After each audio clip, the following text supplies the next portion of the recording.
नमस्कार, अस्सलामुअलैकुम। लाइव हिंदुस्तान पर आप देख रहे हैं वीडियो शो दीन दुनिया। मैं हूं इमरान खान। धोखा हो रहा है, बहुत बड़ा धोखा हो रहा है ईरान के साथ, और यह करीब करीब तय हो चुका है कि मिडिल ईस्ट यानी वेस्ट एशिया में रीजनल वॉर होने जा रही है।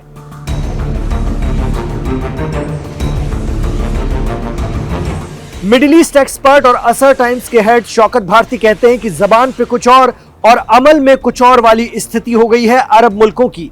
वो कह तो रहे हैं कि ईरान पर हमला नहीं होना चाहिए, लेकिन जिस तरह से उनकी जमीन पर ही अमेरिकी साजो सामान आ रहा है, हथियार आ रहे हैं, फाइटर जेट इकट्ठा हो रहे हैं, वो बताता है कि अरब देशों में मौजूद अमेरिकी बेसिस पर तैयारियां हो रही हैं। इसका मतलब ये मुल्क अमेरिका से चाह रहे हैं कि ईरान पर हमला करो, लेकिन हमें भी बचाओ। ऐसा हमला हो ईरान पर कि हुर्मुज बंद ना हो पाए, और फिर जब ईरान पलटवार करे तो उसकी मिसाइलों से भी हमारी हिफाजत की जाए। यानी जो दिख रहा है उससे तो यही लग रहा है कि धोखा हो रहा है ईरान के साथ। इसे ऐसे भी समझ सकते हैं कि ईरान अमेरिका बातचीत के पहले दौर और ट्रंप नेतन्याहू बातचीत के तुरंत बाद प्रेसिडेंट ट्रंप हुक्म देते हैं कि ईरान के समंदर में एक और जंगी बेड़ा तैनात कर दिया जाए।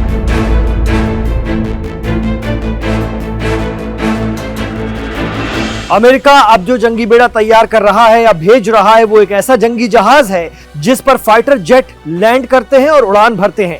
अमेरिकी मीडिया की रिपोर्ट बता रही है कि अब एक और जंगी जहाज यूएसएस गेराल्ड आर फोर्ड और उसके सहायक युद्धपोतों को मिडिल ईस्ट में तैनात किया जा रहा है। अभी तक ये स्ट्राइक ग्रुप कैरेबियन सागर में तैनात था और अब इसे मिडिल ईस्ट भेजने का ऑर्डर दे दिया गया है। Wall street journal, New York times और सीबीएस न्यूज सभी ने इस खबर को तरजीह दी है। न्यूयॉर्क टाइम्स की रिपोर्ट के अनुसार जब 3 जनवरी को वेनेजुएला में अमेरिकी सेना ने ऑपरेशन चलाया था और वहां के राष्ट्रपति निकोलस मादुरो को पकड़ा था, तो उस ऑपरेशन में यूएसएस गेराल्ड आर फोर्ड पर मौजूद कुछ फाइटर जेट्स का इस्तेमाल किया गया था।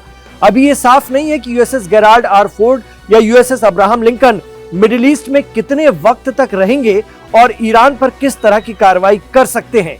लेकिन एक और अमेरिकी जंगी बेड़े का मैदान में उतरना ईरान को सिग्नल है कि जंगी तैयारियां रीशेड्यूल करनी पड़ेंगी और यूएसएस गेराल्ड आर फोर्ड के लिए भी अब उसे रणनीति बनानी पड़ेगी।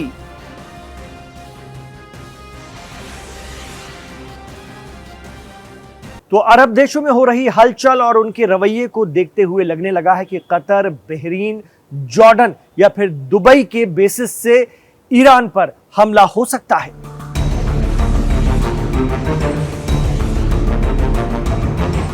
इसमें एक और मुस्लिम मुल्क तुर्की का रुख भी बता रहा है कि तैयारियां जारी हैं। दरअसल तुर्की ने पिछले दिनों ईरान से लगती अपनी सरहद पर एक बफर जोन बनाया। उनका मानना है कि अगर अमेरिका ईरान पर हमला करता है तो ईरान में भगदड़ मच जाएगी और लोग उनकी तरफ आएंगे। लेकिन तुर्की की कोशिश है कि ईरान के लोगों को बॉर्डर पार न करने दिया जाए, उन्हें सरहद के करीब बफर जोन में ही रखा जाए। अब आप खुद सोचिए, जहां एक तरफ ईरान में आवाम ने 22 बहमन को दिखा दिया कि वो अपने सुप्रीम लीडर और इस्लामिक रेवोल्यूशन के साथ है। Supreme leader Ayatollah Ali Khamenei खुद कह रहे हैं कि ईरान के दुश्मन मायूस होंगे, ईरान मिसाइलें निकाल चुका है। बावजूद इसके अरब और मुस्लिम मुल्क अमेरिका को रोकने का प्रेशर बनाने के बजाय अपने एक्शन से बहुत कुछ सिग्नल दे रहे हैं। एक्सपर्ट तो ये भी कहते हैं कि एक तरफ गजा पीस प्लान के दूसरे दौर के लिए अरब देशों के लीडर अमेरिका में बैठेंगे, वहीं दूसरी तरफ इसराइल वैक्यूम बमों से हमले अंजाम दे रहा है। हो सकता है कि आगे गजा पर इसराइल के हमले और बड़े हो जाएं। लेबनान में भी हिजबुल्लाह के खिलाफ कार्रवाई हो सकती है। यानी दुनिया को दूसरे मोर्चे पर उलझाकर ईरान पर कोई बड़ा अटैक कर दिया जाए। लेकिन कहा जाता है कि अरब खित्ते के लगभग हर मुल्क में ईरानी तंजीमें बैठी हुई हैं।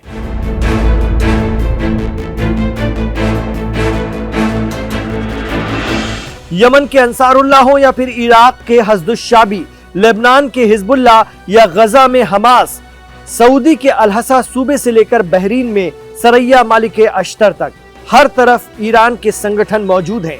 बहरीन में रेजिस्टेंस के लीडर शेख ईसा कासिम ने तो जनवरी में ऐलान कर दिया था कि खामनेई के लिए उनके लोगों की जानें भी कुर्बान हैं। तो इसराइल के फोर्स करने और अरब देशों के पर्दे के पीछे से किए जा रहे खेल के चलते अगर ईरान पर हमला हुआ तो ईरान की तरफ से तगड़ा जवाब मिलेगा, ये भी तय है। ईरान इस बात से अनजान भी नहीं है कि उसके साथ धोखा होगा। वो लगातार इस मोड में है कि हमला किया तो मार खाना पड़ेगा, और ऐसी मार जिसका नुकसान बर्दाश्त करना अमेरिका, इसराइल और अरब देशों के बूते से बाहर होगा। तभी तो अरब देश अंदर ही अंदर ये चाह रहे हैं कि ईरान पर इतना बड़ा हमला कर दो कि वो रिएक्ट करने लायक ही ना बचे, साथ में उसके कहर से हमें बचाने की भी गारंटी ले लो अमेरिका। जैसे ही इसराइल के पीएम नेतन्याहू अमेरिका में प्रेसिडेंट ट्रंप से मिलकर लौटे, मीडिया रिपोर्ट बता रही कि बस उसी दौरान ईरान की तरफ से हिट लिस्ट जारी कर दी गई है, जिसमें नेतन्याहू का नाम सबसे ऊपर है। ईरान की सरकारी मीडिया ने जिन लोगों के नाम जारी किए हैं, उनमें प्रधानमंत्री नेतन्याहू के अलावा Mossad chief David Barnea, defence minister Israel Katz, IDF chief Eyal Zamir, air force chief Tomer Bar, military intelligence chief Shlomi Binder और ऑपरेशन चीफ इस्ती कोहेन का नाम शामिल है। माना जा रहा है कि ईरान 13 जून 2025 का बदला इसराइल से जरूर लेगा।